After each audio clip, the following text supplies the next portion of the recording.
सभी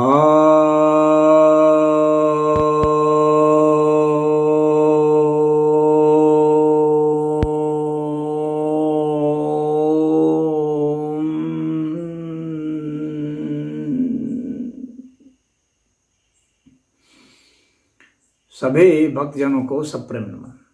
भक्तों, आज आपकी एक जिज्ञासा आई है कि क्या आयुर्वेद नाम का कोई वेद है? ऐसा है कि वेद से पता नहीं लोग क्या समझते हैं। वेद जो है, वेद का अर्थ ज्ञान होता है। तो आयु के विषय में जो ज्ञान है उसको आयुर्वेद कहा जाता है। तो अब इसमें कई ग्रंथ हो सकते हैं, ऐसा नहीं है कि कोई एक ही ग्रंथ होगा। आयुर्वेद के कई ग्रंथ हो सकते हैं और आयुर्वेद जो है वेद का उपवेद है। वेद के वेदांग भी हैं, कई अंग भी हैं, जैसे निरुक्त हो गया, ज्योतिष हो गया, व्याकरण है, छंद है। तो उसी तरह से आयुर्वेद के उपवेद भी हैं, जैसे धनुर्वेद है, गंधर्व वेद है। तो उसी तरह से आयुर्वेद है। यह कोई एक ऐसा ग्रंथ नहीं है कि जिसमें लिखा हुआ आपको मिलेगा आयुर्वेद ग्रंथ उस समय का, ऐसा नहीं।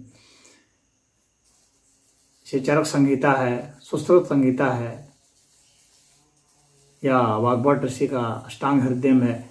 तो इस तरह के जितने भी जो आयु को बढ़ाने वाले ज्ञान हैं उनको आयुर्वेद कहा जाता है। और अथर्ववेद में भी बहुत सारे ऐसे मंत्र हैं जिससे स्पष्ट होता है कि किस तरह से बीमारी को दूर किया जाए। तो बीमारी को दूर करने के लिए जिन रसायनों का प्रयोग किया जाता है, जिन जड़ी बूटियों का प्रयोग किया जाता है, वे सभी जो जड़ी बूटी हैं उनको पकाना, अवलेह बनाना, या उसको आसव के रूप में बनाना, या अरिष्ट के रूप में बना देना, या भस्म के रूप में बना देना, ये सब जो विद्याएं थी उस समय, तो वे सब सामूहिक रूप से आयुर्वेद कही जाती थी, क्योंकि वे आयु को बढ़ाने वाली ज्ञान की विद्या थी। विद्या जो है वो मूलतः वेद से ही बना है। तो इस तरह से है। अब आयुर्वेद का, वेद का कोई आप सोचेंगे कि कोई ऐसा ग्रंथ है जिसको किसी ऋषि ने लिखा हो आयुर्वेद के नाम से, तो ऐसा नहीं है। वो तो पूरा का पूरा एक बहुत बड़ा रेंज है, एक समूह है वह। तो जितने भी आयु बढ़ाने वाले ग्रंथ हैं जो भारत में रहे हैं उन सबको आयुर्वेद कहा गया।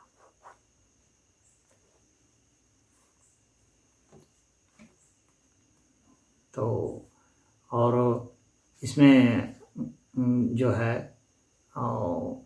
शरीर का विज्ञान भी है, शरीर के विज्ञान के बारे में बताया गया है। तो जैसे कि गर्भोपनिषद भी है, तो गर्भ में बच्चा कैसे वो होता है, तो वह भी उसमें आ जाएगा, क्योंकि वो वहाँ का वो एम्ब्रियोलॉजी का बतला रहा है। तो जिसमें हमारे यहाँ शास्त्र में यहाँ जो संगीत के माध्यम से भी चिकित्सा हो सकती है, तो वह संगीत जिससे चिकित्सा कर दी जाएगी तो वह भी आयुर्वेद हो जाएगा। सूर्य से चिकित्सा हो जाएगी तो वह भी आयुर्वेद, जो प्राकृतिक चिकित्सा है वह भी तो आयुर्वेद में ही आ जाएगा। चाहे हम जिस चीज से भी चिकित्सा कर दें, वो आयु को बढ़ाने वाले होने के कारण उस ज्ञान का नाम फिर आयुर्वेद हो जाएगा। तो वही गंधर्व वेद का, जिसमें कि भिन्न भिन्न राग रागिनियों की चर्चा होगी, तो अगर उससे हम आयु बढ़ा सकते हैं तो वह भी आयुर्वेद में आ जाएगा, वो भी चिकित्सा पद्धति में आ जाएगा। जैसे कि प्राणायाम, योग की बात है, लेकिन प्राणायाम से जब प्राण शक्ति बढ़ा देने से आयु बढ़ जाती है, तो वह हिस्सा जो, वह पहलू जो है योग का, वह जो है आयुर्वेद में भी आ जाएगा।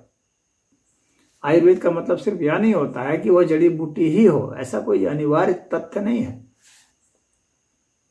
वह कोई रसायन भी हो सकता है, कोई शरबत भी हो सकता है, संगीत हो सकता है, नृत्य हो सकता है, या आसन हो सकते हैं, प्राणायाम हो सकते हैं, मिट्टी का लेपन हो सकता है, स्नान हो सकता है। तो कई प्रकार की वो क्रियाएं हो सकती हैं। तेल मालिश करना हुआ, स्नेहन वगैरह इसको कहते हैं। उसी तरह से शरीर से वह निकालना, पसीना निकालना, स्वेदन क्रिया, तो ये सब आयुर्वेद के तहत आएंगे, क्योंकि एक बहुत ऐसे सामान्य सी प्रक्रिया आपको लगेगी, लेकिन उसके जो फायदे हैं उसको ऋषि मुनियों ने अध्ययन किया और उसके हिसाब से उसको समझा कि भाई यह जो है रोग दूर करने में आता है। यज्ञ तो सामान्यतः धार्मिक कर्मकांड है, जो हवन किया जाता है, लेकिन उसके माध्यम से उपचार भी तो किए जाते हैं, क्योंकि उसमें ऐसे तत्व होते हैं जो कि बैक्टीरिया को मार सकते हैं, विषाणु रोगाणुओं को मार सकते हैं। तो उसके माध्यम से भी उपचार हो जाएगा, तो वह जो है वह भी आयुर्वेद में आ जाएगा। तो यज्ञ के माध्यम से भी हम जो है चिकित्सा कर सकते हैं। तो कहने का यहाँ पर यह तात्पर्य है, विष जो है सामान्यतः मृत्यु देता है, लेकिन विष की अगर कुछ छोटी सी मात्रा अगर ली जाए और विष को शोध दिया जाए तो उससे भी उपचार हो सकता है, आयु बढ़ाई जा सकती है, तो वो आयुर्वेद में आ जाएगा। तो जहाँ विष से आयु का नाश हो रहा था, वहीं उसको शोध देने से विष जो है वह हमारे लिए दवा का काम करेगा, औषधि का काम करेगा। उसी तरह से बहुत सारी चीज़ें हैं, जैसे बहुत पश्चिम जगत के लोग कहते हैं कि आयुर्वेद में बहुत सारा शीशा मिला दिया जाता है जो कि हानिकारक है, या मरकरी है उसमें, तो हानिकारक है। तो सीधी सही बात है, मरकरी समान रूप से हानिकारक है, लेकिन जब उसको शोध दिया जाता है, शोधन प्रक्रिया के बाद जब हम जो मरकरी का सेवन करते हैं या गंधक का सेवन करते हैं या शीशे का लेड का नाग भस्म बना करके सेवन करते हैं, तो वह तो आयु बढ़ाने वाला हो जाता है। वह हमारे लिए मारक नहीं रह जाता है, बल्कि तारक हो जाता है, हमें बचा लेता है। तो कैसे कैसे किसको लेना है, पारा को कैसे लेना है और लीड को कैसे लेना है, तो उसका उपचार बताया गया। तूतिया को कैसे लेना है,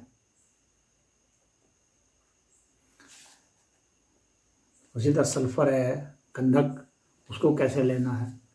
तो हर चीज़ के उसमें भस्म बनाने के तरीके और उसके फायदे हैं, उसका ऋषि मुनियों ने अध्ययन किया और उसको प्रयोग में सही पाया है। अब सामान्यतः जो है, जो पश्चिम जगत के वो मेडिकल साइंस के हैं, तो वे कहेंगे ओ आयुर्वेद में तो ये सब बहुत ज़्यादा लीड है, तो जहरीला है, कैंसर का पैदा कर देगा।